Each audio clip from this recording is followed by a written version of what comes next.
Yeah. So Laura, Yes. we've established recently, haven't we, that you are a vicious psychopath, and that there's lots and lots of people you want to kill, but you've got to try and not mention it on this vidcast because Yes. people get upset. You know, as you, we're not going to mention any names, but somebody got upset when you, in your Laura-ish way, said, Mm. "I want to kill so and so."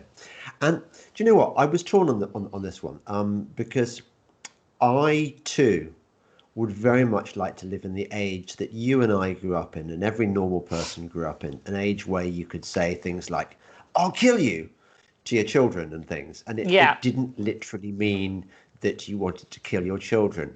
Far from Yes. it. It was almost affectionate. And I think what's missing from this horrible age we now live in is a sense of irony, of context, of humor, of tradition, all these things that come to play when you use a phrase like "I'll kill you," and sometimes it can be, you genuinely do want to kill somebody. Although I don't think I've ever found myself in that situation. I think I've ever, well, I haven't killed anyone, so that's Yeah. um, um, but it's sad, isn't it? I mean, but at the same time, so when the person complained to me, they could have been really, really arsy about it. They could have started threatening legal action or whatever, or they could have made a fuss about it on Twitter. If anyone's still watching on Twitter, I don't think they are anymore. But I could sort of see the person's position insofar as we're living in an age now where things are getting really nasty, don't you think? I mean, one could be bumped off by people like me or you could be bumped off by the forces of the deep Yeah. state. You know, Well, I mean, what? if you work in the pharmaceuticals industry, for example, and or you cross Hillary Clinton, I mean, that is a death sentence. And Yeah. Well, so I so did so have I'm sympathy. torn. Yeah, no, I Yeah, did. Look, I felt very guilty, actually. My Catholic guilt really, really came in. I felt guilty. It is actually a phrase that I use a lot, and perhaps I shouldn't. I spent most of that, the very day that complaint came in, telling my husband that I wanted to kill him because he did something that really annoyed me. And then I just thought to myself, well, maybe it's a phrase I should just stop using. But, look, I had sympathy for him. It's a public forum. And there are people out there who you can't cater for, and there's something else I was going to say. Yeah, but I was happy he dealt with it privately, actually. So he really, that was these good. days, yeah, some people really like to milk these things on Twitter, and he could have caused a massive Twitter storm maybe, or a massive pile-on, and he didn't do that. So actually, yeah, we will leave it Well, there and keep the particularly threat to a particularly minimum. given that he's not on our side of the argument, and people on the other side tend to like the victimhood game. I'm always a bit. I don't know, but are you the same? I'm always slightly disappointed when people on our side of the argument try to make the story about how hurt they are and how Mm. what victims they are. I just think it's a game that the other side should play. Yeah, but Generally, he I he mean, he there did are he occasions. didn't really do that though, because he didn't make a No, public, no, no, and that's what I mean. He didn't. He yeah, didn't. But you would have and expected him to. That's what I mean no, was so good about him. I was very. and I was. he also, yeah, he also said about that he has a family basically. So obviously, once people say that to me, I start climbing down pretty quickly. So anyway, we will not do it again. I will try not No, to do no. it again. I wanted to tell you a story there about the moment when I realised the rules had changed. So about I think it was about 15 years ago now. Yeah. And I was still of the view that I I'm was going to turn the destined light to on. have a really good Yeah. mainstream media career, and I was still working to that phase when I would eventually get a column in the Mail or Yeah. possibly the Sun, one of those me columns, and you'd get about 300,000 or 400,000 a year, and you'd be sorted. Yeah. And and I become because it's a bit like being a fighting soldier, and then you eventually you get promoted to, I don't know, well, you get to become a general officer if you're lucky, Yeah. but it's the thing that journalists work towards. And fool me, I didn't realise that this was never going to happen. I was not cut from the right cloth, even though I think I'm a brilliant writer. But anyway, I did I got invited onto the BBC. Was it Front Row? Is one of those review programs, radio review programs. Right. And I was talking about a new Robbie Williams album. And I'm quite a fan of Robbie Williams in as much as I think he's made some really good. I think he's pretty amazing actually. He's made some pretty good records. But this one was a Robbie Williams cover. He'd covered these standards and it was rubbish. Okay. Yeah. And I was reviewing this album and I said, well, I think, frankly, I was a fan of his other stuff, but frankly, he should be killed for this album. Oh. And there was a deathly pause. Oh dear. And then the presenter said something like, of course you didn't mean that he should be killed. And I mean, I have to say, part of me, obviously my guts lurched as I realised correctly that this was the last time I was ever going to be invited on the programme. Yes. But at the same time, I thought, how is it not obvious that I don't want Robbie Williams to be killed? I've established in the conversation that I'm well disposed towards him. I don't believe that execution is appropriate for making dodgy records. Yeah. And also, in the old days, we used to be able to say that pop stars should be killed for making dodgy records. We didn't. There was no malice there, and the whole of the audience understood that there was no malice there. That's the thing. Look, I do think a lot of people live in fear of being sued for libel. Even on the website, we don't have a big legal department, like the Mail would have. And my biggest fear is always being sued for libel or defamation. And I mean, the thing is, I say to myself, so the politicians will never come after you, unless you do something just horrifically bad. I wouldn't even mention it because I've been nearly say, there's still fair game in terms of policy and stuff like that. But you could use a turn of phrase, and you'd want to be very careful. So we are careful about, especially anybody, as I said, below the politician rank, because they have power, they can be held accountable. But below that, we'd be, obviously hang on a second. You should be careful. You shouldn't go around defaming people. But, the bar seems to be getting lower now, a lot lower. So, yeah. I'm puzzled as to what could be lower than a politician. You say, what possible vermin is? No, I'm saying, say you went after a fellow columnist or something, or a fellow writer, right, or someone you saw on Twitter, and so I have my hierarchy of people who I will go after and not go after. And I try and keep it to the politicians and Boris Johnson and stuff like that, and not go after a fellow blogger or whoever. But it can be difficult sometimes if they just keep printing nonsense. Well, there used to be. I mean, there's people much in more the people in the Times continually write insane things. So I keep moving it, insane things, and it's really hard not to. I mean, I did do a reply blog to Dominic Lawson and Melanie Phillips, obviously completely civilized, because I respect both of them so much. But sometimes you want to be sarcastic. I know that Mel's lost it. Has Dominic Lawson joined the bad side? Yeah. Oh yeah. Oh, what's he done? Oh, he compared basically people like us to Harold Shipman. Yeah. Well, that's fair comment, isn't it? I mean, I want to go around.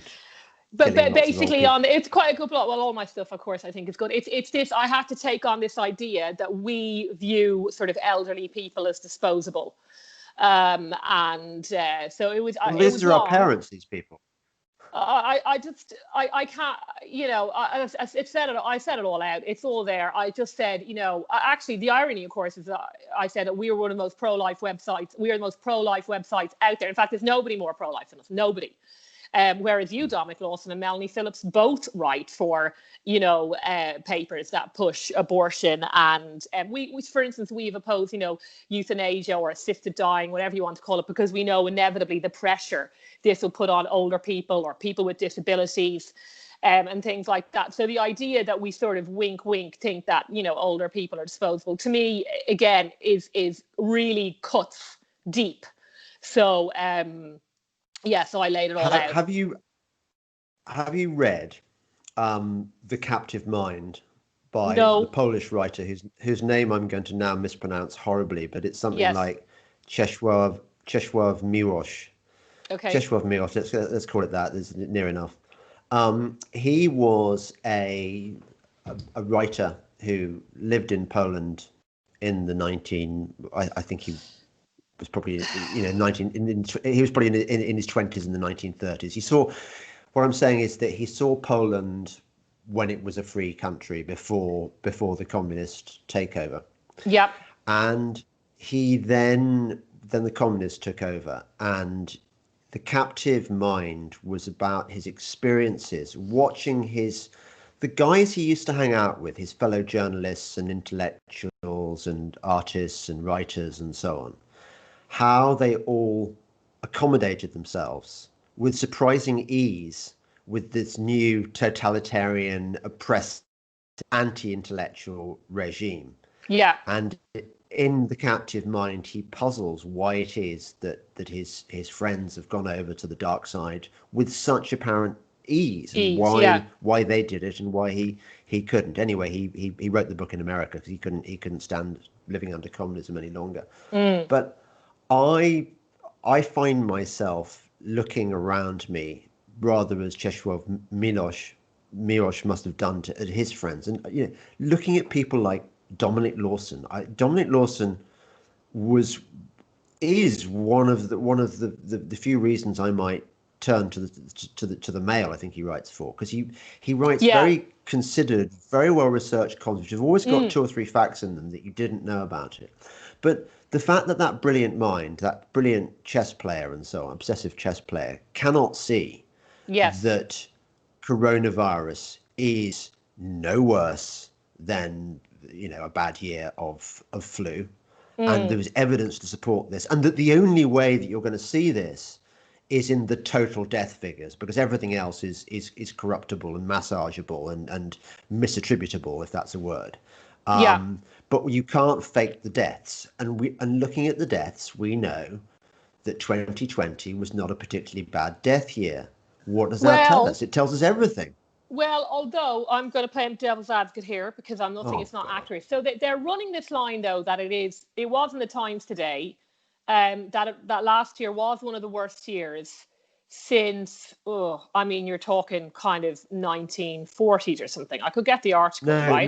No. But Hello, what they do, Laura, I'm sorry to interrupt you. Go on, tell me. That's been corrected. It's been proved to be utter bollocks. They got it wrong. What I do notice is they like to do it they compare it over, say, a 5-year average, which to me is sneaky, right? Because a 5-year average won't take account of the spike in a previous year. Don't even countenance that argument. You're wasting everyone's time. It's been disproved. You go to lockdown skeptics today, you'll find they've retracted.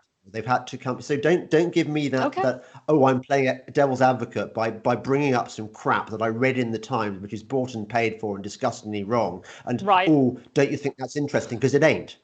It's actually this is not a no. No, I know. I want the truth. I want the truth. But do you know what? This is why I fell out with Tobes. Jack Nicholson says, Go on. I mean, I haven't really fallen out with Tobes, but I don't know whether you listened to our last podcast we did, last London Calling. Right. We agreed that we would only talk about puppies and dragon training and crap, because we didn't literally talk about those things, but those are the kind of things we talked about. Because Toby had once, he told me, been to a dinner party with Kofi Annan, and Mrs. Kofi Annan had told him that the only way they avoided rows at dinner was by never discussing politics or religion or whatever.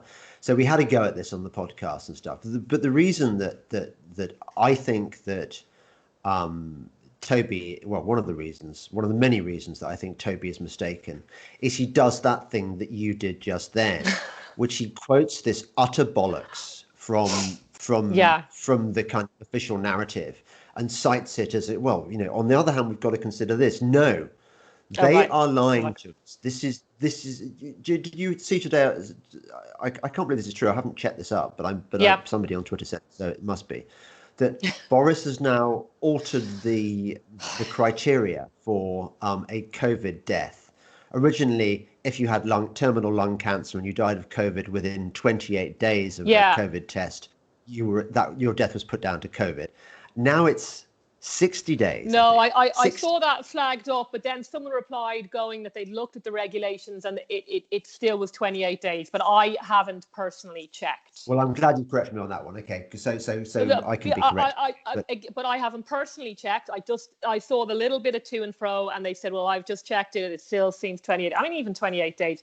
Look, I know, James, but as you know, I've always been against the lockdown in principle. I wrote something yesterday that we're now in the Boris Johnson regime, as in the classic abusive partner stage, where when this doesn't work, because it won't work, if they're saying it's endemic and it's going to spread, it's going to spread whether this lockdown happens or not, right?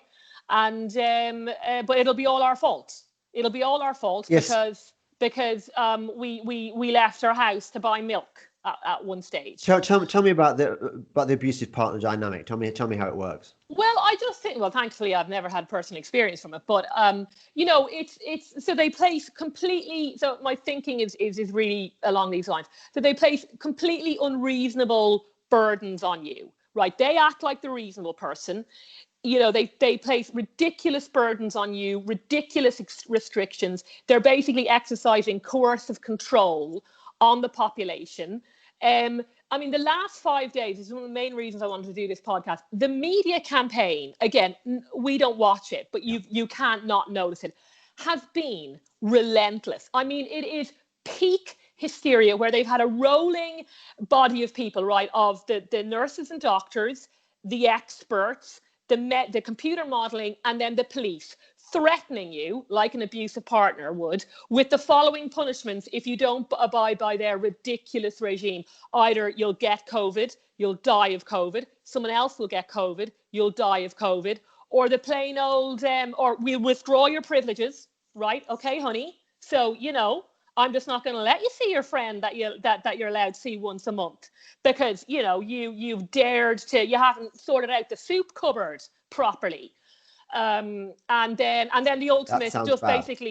basically just, it's from sleeping with the enemy, and then ultimately the police who just will outright fine you and terrorize you. And, so this is classic abusive partner. And of course, it's all for your own good. It's all for your own good, honey. And if I may have to make things worse for you because you've asked for it. It's not me. Yeah. It's actually you. And this is what we're dealing with right now. And I mean, so they've gone after, and again, even if they don't change it, so they went after support bubbles. This was in the news a couple of days ago, right? And again, this isn't a personal thing with me because I don't need a support bubble. Support bubbles are there to support people. These may be the only, people an older person or a single mom get to see. And then there's leaks that, if you're not good, if you're not a good girl, we're going to take away your support bubble. I mean, who does that? That, as I said, there's a cruelty in that. But as I've always said, the cruelty is the point. Then we have this ridiculous mask thing that we've had for the last 48 hours. I don't know if you've noticed this yet, where Sainsbury's and Morrison's and Waitrose have all come out saying, we're not going to let anybody enter our shops without a mask. That's the headline, unless they're medically exempt. So I'm like, okay, are these security guys that they've said they're going to put on the door, are they going to be interrogating people over medical exemptions? You can't get a medical exemption from the GP. No. The government have said, obviously, the last thing you should be doing is hassling your GP for medical exemption. One of the reasons you can get it is because you suffer from anxiety. So it's really nice that they have made people who already suffer from anxiety even more anxious about the fact that they may not be let into Sainsbury's to buy a pint of milk. Again, the cruelty is the point. And I went to Sainsbury's today. I didn't wear my mask, and it was fine, by the way, viewers. So I would, and I said to myself, but again, not everybody is like me. I will go to my shop, and if the bouncer or the security guide wants to stop me, that's fine.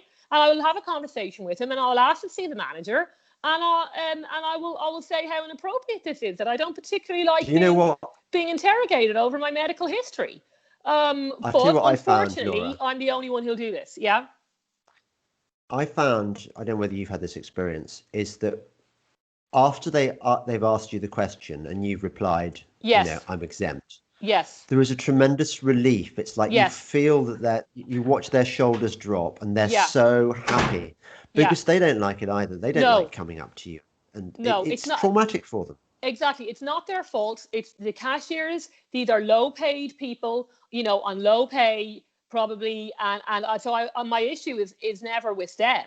My issue is, of course, with the government, who are putting Yeah. all this pressure on the supermarkets because they can't get the numbers down.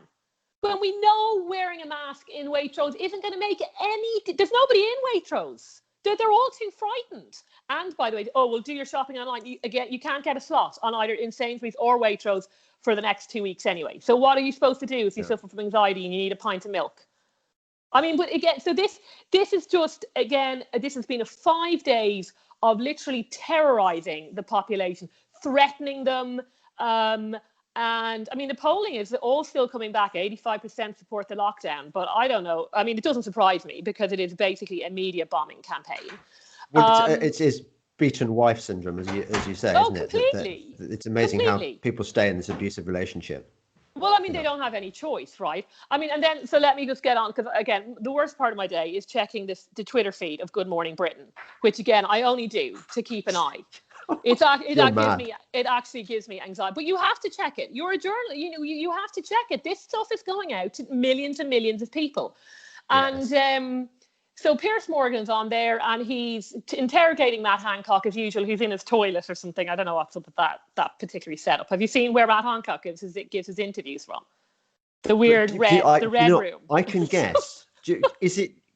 I don't know why, but an image of that trick where you it's just weird. It involves an orange, and you sort of you half strangle yourself. And no, I don't know that trick, James. And you. I'd rather not. It's this kind of dangerous auto asphyxiation. It's a technique. I don't know whether Matt. I just imagine he would do it. It's the sort of thing he would do. You're gonna get a. No. Actually, you're a lawyer. That's not technically. I'm just saying. I imagine it's the sort of thing he would. I'm not accusing him of doing it. Surely I'm not a defamation lawyer. Don't worry. He's not going to. Ministers don't sue. So. But anyway, apart from what he does or does not do in his red room, so he's of course, Piers Morgan is like picking holes in the last few remaining gaps, right, in this ridiculous lockdown. And he's, estate agents can still operate. People can still go in and out of houses. And then he uses on, why are you even encouraging people to buy a house right now? And you're like, you went on a holiday over Christmas to Antigua, but you don't even care about the fact that some people could be trapped in a completely inappropriate house for their needs. And you, Piers Morgan, want to stop them from moving to a house that they actually need to be in. And yet but again, he's the nice guy. As I said in the last podcast, how they get the high moral ground is definitely the most annoying aspect of this lockdown. I mean, he who probably lives in a palatial house is actually wants to stop people, because my last house was tiny and it's so stressful if your housing needs don't suit your family needs. I can't explain how stressful it is. And he's basically inflicting even more psychological damage on somebody who's inside anyway, right? Who's locked inside anyway, but it may not even, now they don't even want them to move, even though they desperately will probably need to move. Yeah. I mean, the cruelty is the point. Can I just say, Laura, I think it is absolutely, I would almost give you a VC for actually submitting yourself to the ordeal of looking at GMB's Twitter feed, because I can't do it. I really can't. I've gone cold turkey. I won't look at things that upset me. I mean, maybe that's wrong. So you don't have to. Well, I mean, you have to counter some of it. I mean, it's just it's incredible that every day they come out to terrorize the population, to tell everybody that they're selfish if they break the rules, to tell everybody the lockdown should be stricter. I mean, what can you say? Because a lot of people watch it. A lot of people watch it. Yeah, there's lots of things that I think Lots of things I don't believe. The official narrative, I think, is completely mendacious. I think it is as bad as the Mm, kind of propaganda that people were fed behind the Iron Curtain, in the Soviet Union or Mao's China or wherever. For example, I don't believe in asymptomatic no, infection. no, I agree with Don't you there. believe. I don't believe that people can get it again. No, I was out the other day, and somebody said to me, in this environment where I suppose I was probably breaching the breaching some kind of regulation, and they said to me, "Oh yes, a relative of mine, works in the NHS. They've had it twice." And I said, "Well, how did they get it twice?" And they said, "Well, yeah, what were their experiences?" And they said, "Oh, first time was like this, and second time was like flu. Second time was all aches, and they were all achy." And I said, "Well, maybe. How about this? Maybe it was the was flu the flu. second time. Yeah, Maybe, maybe the PCR tests are exaggerating the prevalence of yeah, COVID-19. I would like to see the evidence before I believe that your friend who works in the NHS had. So there's that one. But yeah. what they've done, and this is a really dodgy trick. They've actually denied decades, if not centuries, of medical science, of understanding about how viruses work. And Mm, we know that they progress to the stage where they become endemic. We know that they mutate, but they tend to take on weaker forms because they don't want to kill the host. They just want to kind of circulate. sure. Uh, we know that there is this. There are the immune system works in a number of ways.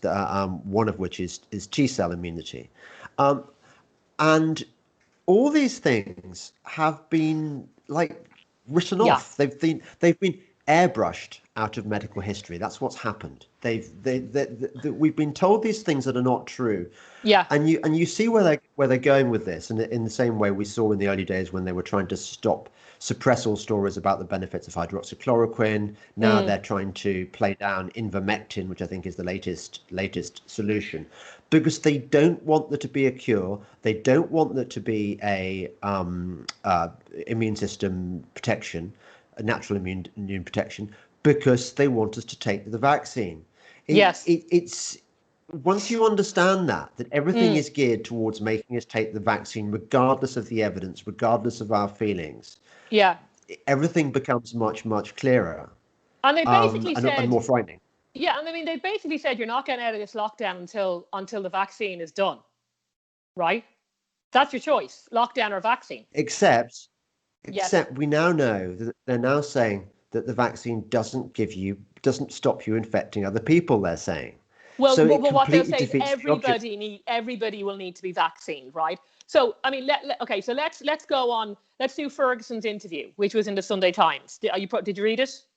I'll go through it Or for another one, or the one where so he in the praised in the communist China as the model. yeah, no, this is in the Sunday. There was a pretty big spread in the Sunday Times with Ferguson, and the headline was, Ferguson puts his faith in the herd. So I mean, there were some big clangers in there that didn't get a lot of coverage. But I'm not doing direct quotes, but I will give the summary. So first of all, he basically admits, yeah, London is probably close to immunity with a combination of those who've been infected before and the vaccine. It will be close to herd immunity. And you're thinking, oh, I thought we weren't allowed to rely on herd immunity through infection. I mean, anybody who even mentioned that was some sort of monster. But yet here he Yeah. is, king of the computer, telling us, yeah, we'll probably basically rely on both. That was number one. Number two is they go, do you think this lockdown will work? And he says, well, that's $1 million question. So not like, oh, yeah, definitely. And I'm thinking, this is just an experiment for you. I mean, he isn't. It's $1 million question. This is costing us billions per day. So I think I would have preferred a different answer, like absolutely. And then he goes into, the R rate and can we get the R rate down, blah, blah, blah. And you're like, you know this lockdown isn't going to work, or at least it'll make very little difference. And yet you've just gone ahead with it anyway. Another clanger was, yeah, oh yeah, as I said, he's admitted it's endemic. And even on their terms, if it's endemic and this super duper new variant is so spreadable, it seems that you only have to look at somebody. I mean, I'm probably giving it to you right now over the Yeah. internet. then of course it's going to spread. There's no, I mean, you might be able to slow it down, but if it's endemic and like ridiculously infectious, you're not going to stop it. And then the number 4 was, coming back to your vaccine thing, he's like, yeah, we'll probably need multiple vaccines because of the mutation. You're like, oh. Do you know what's been happening? Oh, have you heard what's been happening in America? Go on. So they've been trying to roll out the vaccine in America. I think that could be in California. I think I read this, and the first priority are people in medics, basically doctors and nurses. And guess what? The doctors and nurses do not want to take this. So the next level down after the next priority is weirdly ethnic minorities. Right. Yes. Well, because they do have a higher rate because of the lack of vitamin D. Fair enough. But guess what? The ethnic minorities don't want to take it. They probably will be more They're obviously suspicious. quite tuned into this into this information grid. Yeah. So they don't want to take it. So it's going to be a farce, and we haven't even got into the situation where people attempt class actions against the drug companies, or well, they can't do it against the drug companies, but maybe against the governments which have forced these things through, because of all the side effects, of which there are many. But this is being suppressed at the moment. We're not hearing the story. We see the occasional glimpse on social media, but mostly they're suppressed. Yeah, but I mean, I just can't believe there wasn't more on the fact that you might need a repeat vaccine. As I said, even on their terms, this has just been dropped in there conveniently, barely mentioned. So I mean, quite handy. Well, if you're a drugs company, that it requires more than one. Yeah. Every year for the bottom line. Yeah, every year, very, very handy, convenient. It never stops giving the coronavirus. So look, this lockdown is an experiment. As I said, it's not going to work. Probably, it's completely immoral and completely unethical. I'm going to go. There's one other point I want to make about that. And I mean, essentially, they've terrorized the population for 7 days because they know that on current terms, it's going to spread. And they're setting it up to blame you. It's your fault. And they've essentially, as I said, a psychological attack on the population for the last 7 days has just been. I mean, I thought it was bad the first time, but this time has been unbelievable. Like just nothing I've ever seen before. Can I outline a movie script which has just come to me as we talked? It's a dystopian 28 Days Later type movie. Oh, I could talk about that. There's been this fake pandemic which has been talked up by the globalist elite, and lots of people have been gulled into taking vaccines, but these vaccines have had terrible side effects, and people are really screwed up by them. And there's a few holdouts, people like us, who refuse to take the vaccine, and there is this new massive social divide between those who've had the vaccine and are subject to all these kind of horrible ailments and probably can't breed anymore and stuff. And there's a minority of people who, because of their bloody minded right-wing tendencies, i.e. you and me and the rest, haven't taken these vaccines. So you've got this kind of political divide being massively exacerbated by the medical divide between those who've had the dodgy vaccine and those who haven't. I'm not sure how it plays out, but I can imagine the vaccinated ones, despite all the evidence that the vaccine is dangerous, still want to try and capture the free people and force them to take the vaccine so that they become part of the kind of the semi-dead. Well, I think... But it's too realistic, isn't it? I mean, it's too close to what's happening. Well, I think they're really the labeling and the demonizing of people who aren't willing to play along with this. They've ratcheted that up. I don't know if you've noticed that. So again, the headline in the Times yesterday was, police to terrorize or cut the heads off of, and the phrase was lockdown refuseniks. I was like, oh, am I a lockdown? I'm now refusnik. Interesting. Isn't that from communism? I would have thought. So a refusenik presumably is somebody who doesn't want to participate in the communist. Yeah. So actually, it's a compliment. I'm going to look it up now. Yeah. So then you do that. Well, and then, of course, there's been the long-running COVID idiot thing, which is, which is obviously another labeling device. And people who don't wear masks are basically, stone cold-blooded killers. So that kind of, labeling and the hostility towards people who are not willing to go along with this, body and soul.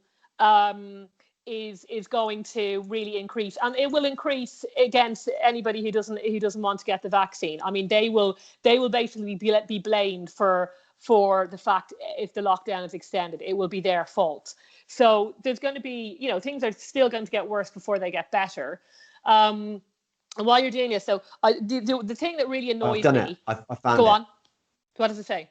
It's quite interesting, actually. So Yeah. refusnik was the term used in the Soviet Union, particularly towards Russian Jews who wanted to emigrate to Israel, but they weren't allowed to because of their dangerous politics. So that is pretty much what we are. We're going to be denied freedom to travel. We're going to be denied everything. So it's interesting that our own media is now appropriating in a positive way, as far as it's concerned, the terminology of the Soviets. Yeah. They probably, Freud will have a good time with that. Yeah. No, well, I tell you what annoys me most about these lockdown laws, because although you may think is because as a criminal lawyer, what you should criminalizing something is the very last thing the state should do. Okay, there's lots of other things you can do beforehand before you get to criminalizing. But what they're essentially doing is criminalizing your humanity. Okay, so one of the leads in the Mail a few days ago, is you mustn't stop and chat to somebody if you see them. You mustn't stop on a park bench. And I'm like, this is close to sort of an involuntary act. It's actually very difficult to not stop and chat to somebody, especially if you're me. So they're really criminalizing, as I said, your basic humanity. And because you've lost so much, it's lockdown is such an easy word in a way. Oh, well, what's your problem? You're just staying at home. No, you're not allowed to play sport. You're not allowed. Your kids can't get any culture. Your kids can't see their friends. You can't see any of your relatives. You can't see any of your own friends. You can't go to the pub. You can't. I mean, it encapsulates, 1,000 different human actions that you would normally do, and they've criminalized all of it.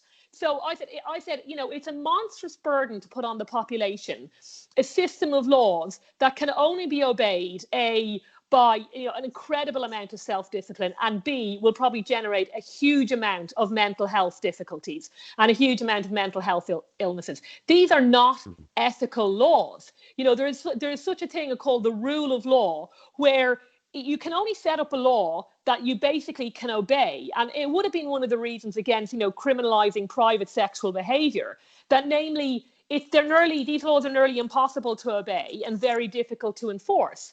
And this is essentially what you're seeing with the lockdown. And so you get this. So a good example is, and another thing is, you can't criminalize an involuntary act. And there are lots of involuntary acts. So, obviously, if someone goes to punch you and you either would punch them back or move, that's an involuntary act. You can't stop yourself from doing it. So you, as a rule, shouldn't criminalize that kind of action. But so, they're talking about the footballers and the Premier League, who I can give and take. I don't have particularly interest in them. But they're saying, you cannot celebrate. Okay, they haven't quite criminalized it. I don't know if you saw this. So at the weekend, some people were celebrating goals, and they were in the changing room and they were all close together.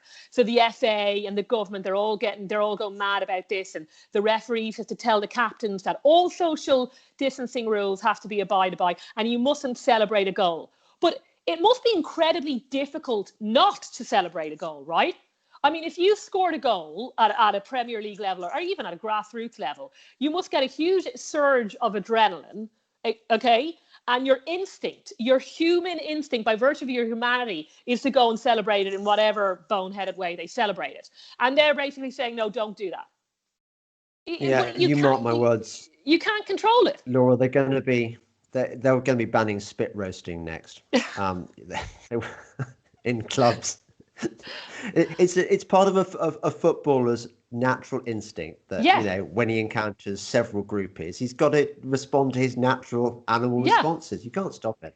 Yeah, No, exactly. I And know. and I this is why it's when I say it's called neo-communist, it's the same as the Soviets going into the Ukrainian farmers who are starving and saying, "Give me your grain."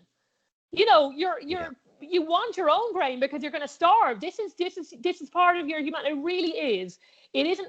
I mean, there's obviously fascist tendencies, but it's closer to communism in enforcing these rules that go against your humanity so much. That urge to keep the fruits of your labor, for instance. yeah. Okay. So this is. Don't underestimate what they're doing here. As I said, it is monstrous. It's evil. And the idea that it's something easy to abide by it's completely wrong, you know. Yeah.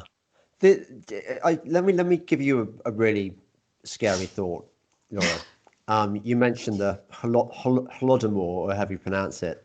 So the mass starvation of the peasants in the Ukraine and Yeah, elsewhere. Um, and we all know about the Holocaust and what the Jews went through, and we all know about these horrible periods of history, the rape of Nanking, and the I don't know, I mean, any number of hideous periods of history, or bubonic plague, and you think that the period that you and I spent, say, the first 30 years of our life in was a period of abundance and unending sort of improvements in our lifestyle and so on.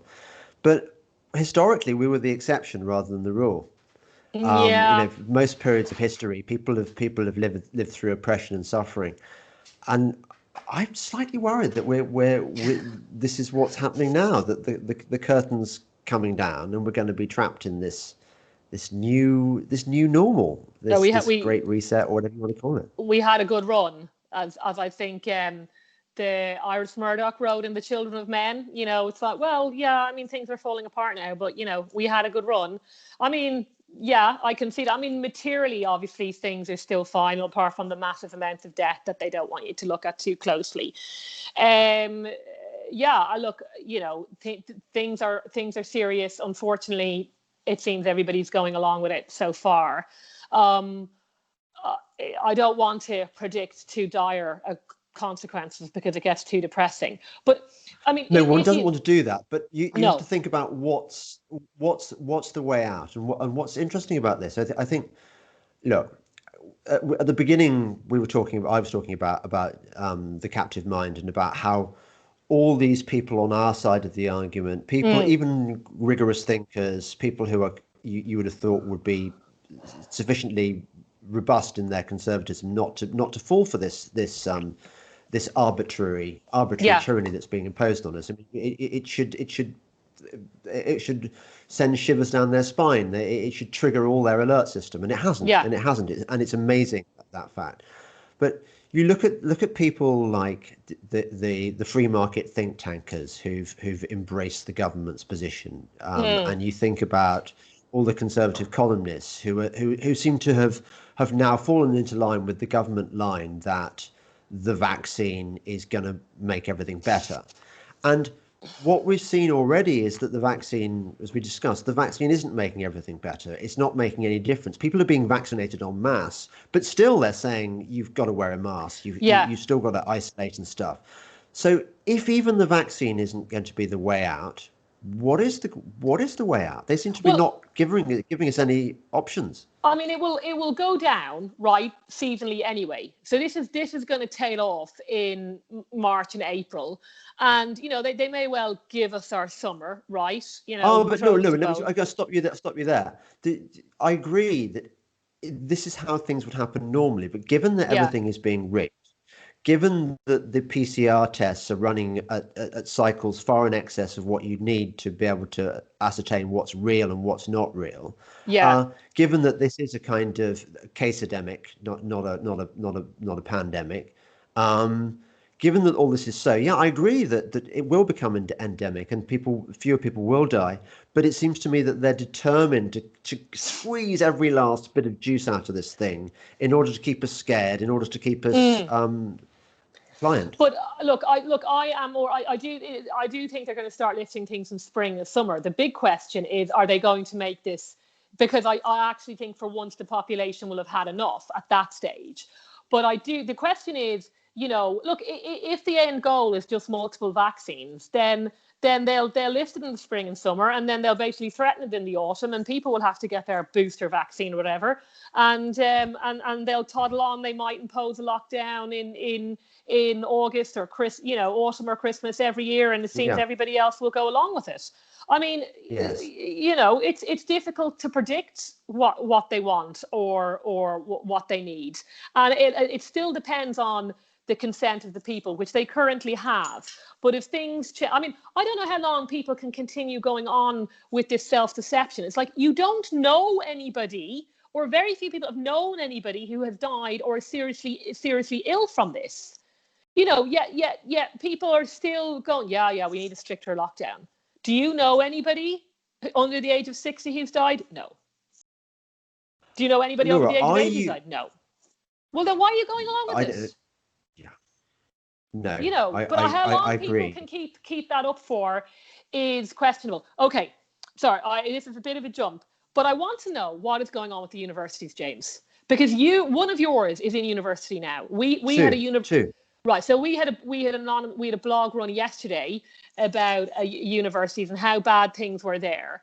And at the start of this pandemic, if you're on our side, you think, well, there might be some silver linings, one of which a lot of the universities will go bust because most of them are complete rackets anyway. Yes. Okay. Yes. And you're just thinking, how bad would it have to be? Now, I realize it was what's called a bait and switch, right? The university said, come, everything will be fine. We'll give you close to the university experiences we can get. And then once they were on campus, that turned into unlawful detention, online lessons constantly, and basically being shut up in your room the whole time. And we're going to put up a couple of fences as well. And you're just thinking, how bad would things have to get for people to say, actually, I'm not going to pay £9,000 to be unlawfully detained in very poor accommodation with police roaming the streets outside, and to get virtually zero teaching? I mean, I just find it baffling. Tell me. There's a world of pain. Well, okay, so I just hear dribs and drabs on universities, but one of the big discussions at my kids' university at the moment, lots of petitions from kind of whiny students saying we should not be subject to any kind of rigorous exams this year because this is so traumatic and disruptive that we should all be given first because we deserve it, because we've suffered. And there is apparently a debate within the Russell Group. The Russell Group universities, I think, so far have been holding the line, but they're coming under pressure from the kids to basically give everyone prizes. And you can see why this. The education of university children as school children has been completely debased by this. Yeah. It's been. We're going to be experiencing the fallout. Well, as you said last week, you wouldn't want to be crossing over a bridge designed by an engineer who designed engineering it. You really wouldn't. Sorry, you really wouldn't. I'm not going over that bridge. And also, so the kids are taking it well at the moment, in the way that people in their early 20s, teens, they do. They accept what. Well, the boomers wouldn't have. I mean, the boomers would be burning the place down right now, right? I mean, that's what they did during their time. I don't know. I still can't figure out what they were angry about. But when they were students... there's 68 people. Yeah. When they were students... There's a Venable. The teaching... They decided to... They had free education that would put them straight into the elite. But they didn't like it and they protested anyway. I mean, there is no way... We're talking about Peter Hitchens. Yeah, there's Peter no way. Hitchens' generation. The baby boomers would have put up with this. So I don't understand why more students aren't protesting. I mean, I know you say, oh, they're whining. Look, I have a lot of sympathy for them, but I find it flabbergasting that people would still send their kids to university on these terms. Is it because you basically still need a degree for a job? You've got to think about it from the point of view. So my kids are doing English, so they got into a difficult university with a decent course. They're half or 2/3 of the way through a course, and suddenly this thing strikes. What are they supposed to do? I mean, Okay. there's no job. Yeah. There's no jobs for them to go to. Yeah. In fact, my son told me this that like 10 of his friends who've left last year, Mm. um, the ones whether some of them won, they got really good degrees, and some of Yeah. them got coveted internships at top companies, and some of them didn't. But they're all in exactly the same boat. They've all been furloughed or whatever. They haven't Yes. got anywhere to No, go. Got I no completely prospect. understand if you've started your degree, you Yeah. basically have to go back. But I guess I was thinking more of if you were in, you'd finished your A levels last summer, what would I have done if my kids were at that stage? Would have I told them, yeah, go and go to university, probably be okay? Or would I have said, listen, don't do it. This is going to be a bad year. Just defer it or whatever. I mean, I think I that's what you tell them. sympathize. Say again? I'm sure that's what you tell them. That's the advice I would have given my kids if they'd been in Go. that position. Why would you go to university when you can't go to university? No, I but I mean, mean, if it's all I remote, you may as think well be at home.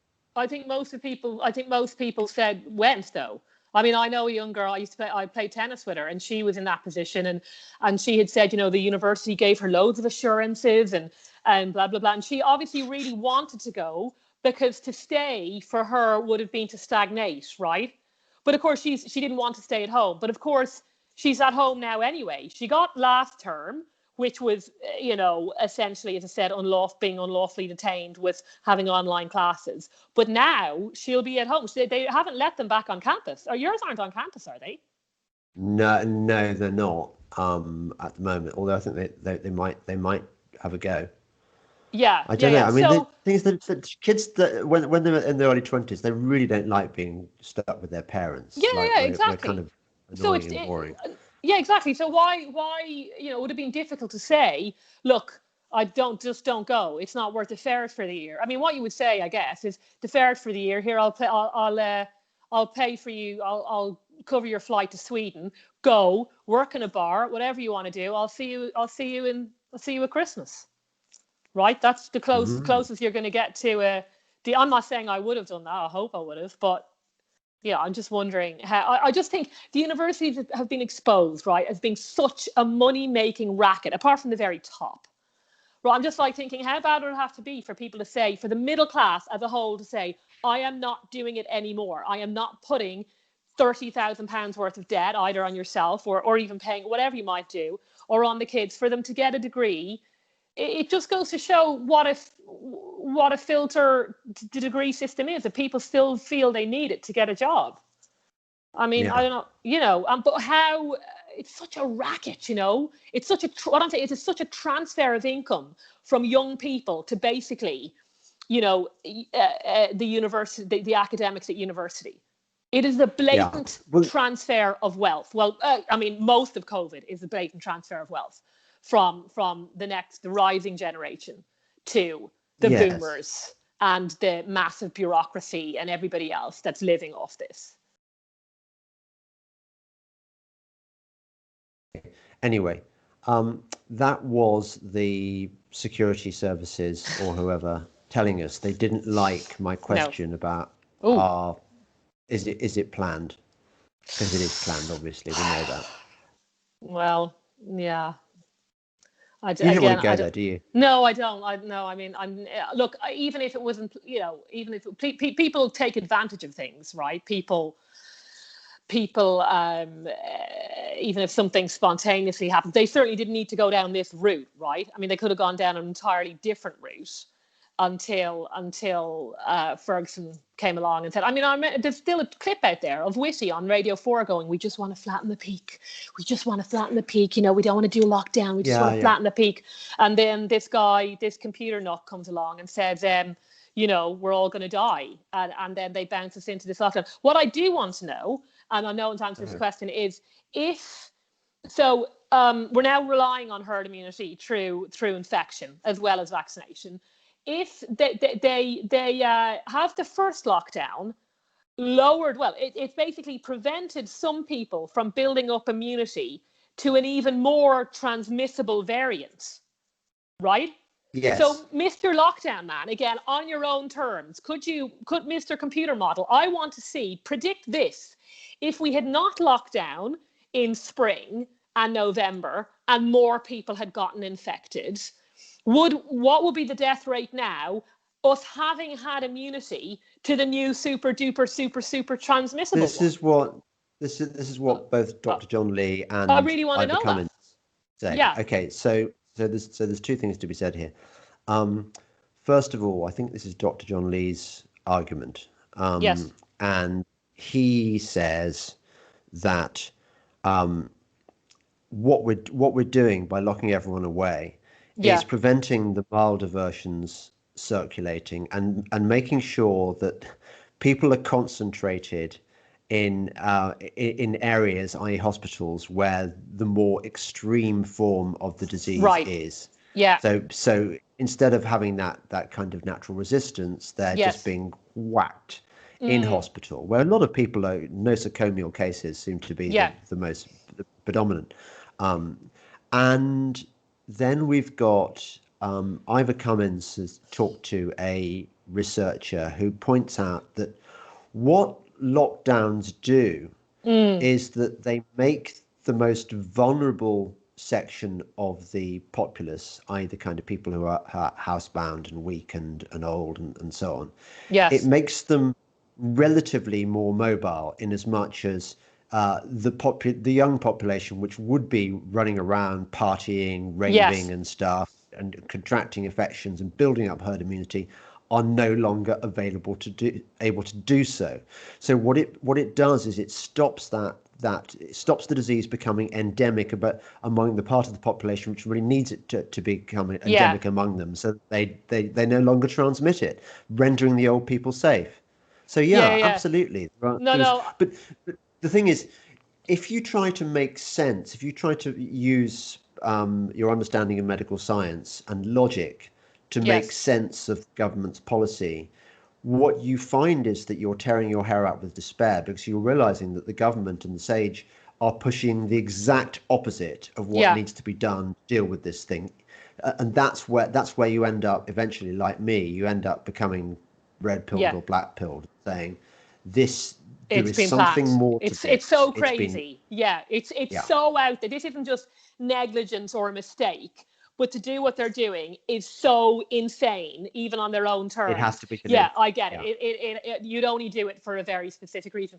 No, I mean, I agree. And I mean, I'm just thinking like other kind of blue sky thing. Like, what's going to happen to the kids now who've been deprived of circulating, right, amongst their own children and in schools and picking up obviously the various bugs. I mean, they're next winter, I would imagine there'll be kids, a lot of kids will probably get very sick. I mean, they'll be fine, but there's got to be a glut, right? Because they're not mixing as they normally would be. They're not outside. They're not playing. They're not doing Well, Laura, exercise. that's an I mean, interesting point you make. it's crazy. I remember when my kids were very small, and you've had this experience more recently than I have. But I remember that children are like, do you see, they're like petri Oh, dishes for they're every just, disease going. They are just yeah, yeah, verminous pests. They've got, yeah, I mean, hideous. I quite like head lice because I quite like delousing children. That's quite Don't fun. even. I It's good know it's sport. quite a very significant bonding experience. Like, you really forget it. I had to do it. Oh, Yeah, a I year ago. really, I remember when my kids got their last head lice. I felt No, rather I have. sad, No, I but have to tell but you a head lice I story, do remember Archie. the number of diseases that they Yeah. they they bring back, and you end up being ill all the time. Whereas it's for them, it's Yes. just their immune system in training. So Yeah. Yeah. what's going to happen now that they I don't don't know. have this early immune system developed? No, I Surely know. it's Look, there's. that's another Yeah. I mean, disaster waiting to happen. the big question is. Oh, notice how they still haven't resolved the allergy vaccine question. Remember how they said if you've got an allergy, you shouldn't take a vaccine? What's happening with that? Because a lot of people have Oh, and allergies, right? somebody did you see the thing about the peanuts? Somebody did a very Oh good no. thing about peanuts. Okay, so the as you know, peanut allergy and children having anaphylactic Yeah. shocks and stuff became a thing. Whereas before, when we were growing up, certainly Yes. no one had warnings before they had a children's party where peanut butter Oh, sandwiches don't start were me. Yeah. that was normal. Anyway, so they did this experiment and whereby some children were kept completely away from peanuts of all kinds. Well, there Yes. probably is only one kind of peanuts, Uh, and other children were just kind of I given, know, exposed you it know, to it a little bit. Yeah. exposed to it. And Yeah. guess what happened? You'll never Mm. guess. Actually, it's so bloody Yeah, no, they obvious that they of course built up an immunity to it. Or yes, yes. they Whereas the didn't, children yeah. who'd been, Mm. yeah, so Well, I mean, I think again, we've got heaps of there's trouble coming. yeah, I mean, it's a big question, of course, is why do so many kids have allergies? Luckily, I mean, I can be a bit Darwinian if none of my kids have allergies, mainly because I don't have the patience for it. So, You beat the allergies out of them, don't you, Laura? yeah, And that's quite I right. mean, That's of the course, way the I loving am mother afraid does to it. say I'm a complete like breastfeeding fanatic as well. I just think they, Do you if make them people, eat dirt as well? well, I mean, a little bit, yeah. But I think Yeah. again, because the breastfeeding rates are so low, I mean, it's not good for immunity. I don't like when people say very small children, like 1 or 2 year olds. People use it as an argument for nurseries for that age, which I don't like. Oh, they'll build up their immunity. You're like, no, they don't. But certainly from 3 upwards, they should be mixing, and they do build up immunities and things like that. I don't know. I mean, who knows what will happen to them. As I said, the lack of sport is very bad. You don't see as many kids out these days as you did in the first lockdown. Now, maybe because the online teaching is better, but like the first lockdown back in March, obviously because the weather's so good, the boomers aren't so happy now because they can't just garden their way through this lockdown. We've lost you again. You've paused. No, we haven't. Yeah, but What? you don't see as many kids out now cycling and scooting and all that stuff. Although they have left the playgrounds, open, so we should be grateful for that. But yeah, I mean, and also I haven't heard anybody being sick over Christmas. Like again, for the last 10 years, my main aim in life will be not to be sick over Christmas, because I had been sick over Christmas frequently, and my husband as well was under very strict orders. Laura is, you're not, children aren't allowed allergies. I just said, if you get sick over Christmas like you have before, you're in big trouble. But nobody's been sick because no one's been out. So I reckon the flu season next year is going to be bad, but probably they'll put it Oh all well, down to COVID. they're gonna have to develop a vaccine for that, then, aren't Yeah, they? yeah, yeah, yeah, And keep us locked exactly. down So again. I don't This know is anybody who's been sick. Don't know anybody who's had a cough, because again, you would have had this, the freshers cough when they first go to university. And if you're in any of these lecture halls or debating societies, which I spent a lot of my time in, the whole hall is coughing their lungs out. But yes, no. I there's mean, none of that. Freshers' Week is just like the worst, isn't it? They're all Yeah. completely burned out, Well, they're and almost as long may bad it as the continue. toddlers. Yeah, they're all, they're as disgusting as the toddlers as students. So, look, they're all vegan now, of course, which is also a problem.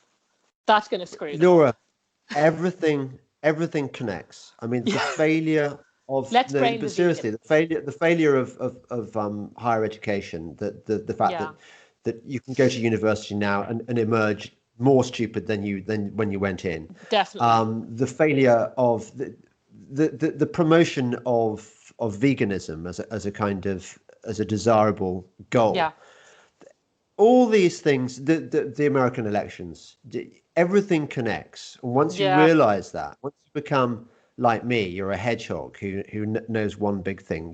You start yeah. getting it, I and know. you become like a kind of like David Icke, but maybe less turquoise. Yeah.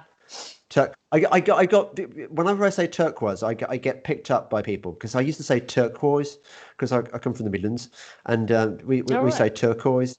But then I married a posh wife who Yeah. pronounces it turquoise, and Okay. I'm no longer sure what the sort of normal value judgment free piss taking not get got version is. How do you say it? Oh, you're Turquoise. Irish. You say Turquoise. turquoise. Turquoise. And that's not even in the game, Don't is it? slag, dude. Anyway, Don't slag my accent off, man, because that will not go down people well. can discuss this.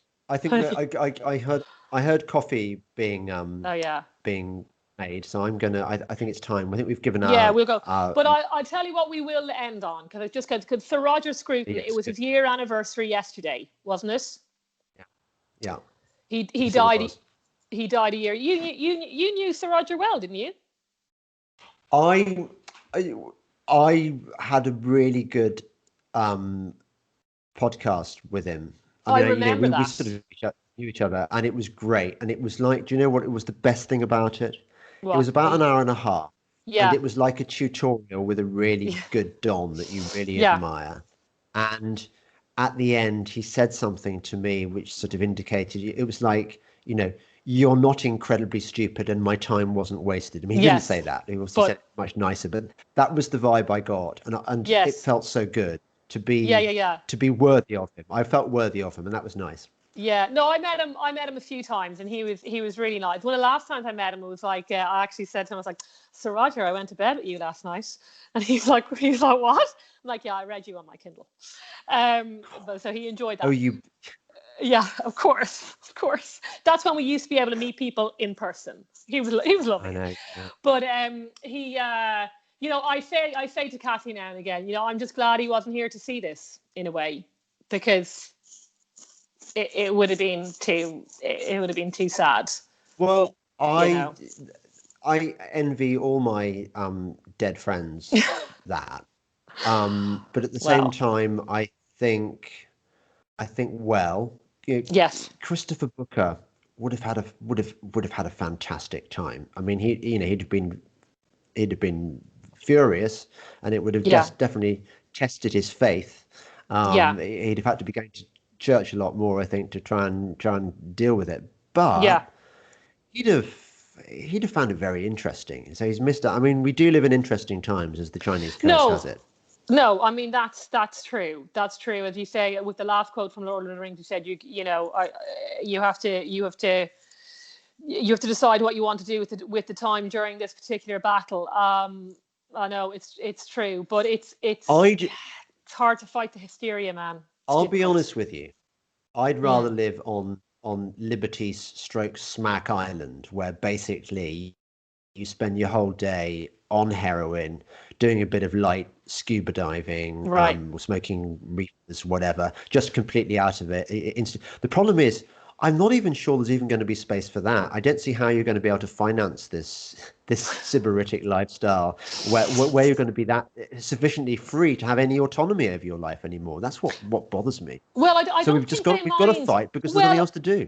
yeah, well, it's not just that. I mean, I do think actually them egging. I mean, the suicide numbers aren't very clear, but I certainly think they're pushing people to despair. And we shouldn't really end on this. So in terms of taking drugs and in taking alcohol and committing suicide, this again is what makes it demonic to me, that they're pushing people to despair, and they're getting people to finish themselves off, which is particularly evil, because in Catholic theology that will get you straight to hell. But so there are dark forces at work here, Oh, and for I sure. yeah, and I think pushing despair on the population, they don't seem to care how much mental health damage they cause. Is We have an anonymous mom blog on today about how difficult it's been for her child, like really, really upsetting to read. I mean, it's terrible what they're doing. Terrible. We have to fight it as best we can. Mm. Yeah. Well, Laura, thank you for our Chinwag. Yes. Always a pleasure, and I'm Yes. sure that yet again we'll be offering a lifeline to all our listeners, and Yes. know that you're not alone. There are people No. like me and Laura who feel just as strongly as you do, and we're going to get through this. We're going to be big and brave, Mm. and if nothing else, we're going to find each other, and we're going to give each other support, and Yeah. um, and then we're going to break out. We're going to break out of the of Bastogne, and we're going to take the fight to the enemy. I kind of want to Yes. make them pay, James. I would like to make them pay. Oh, they'll pay. They will pay, Laura. Yes, you will. Mm. Okay. Mm. Anyway, take it easy. Okay. Bye. Okay, bye, James.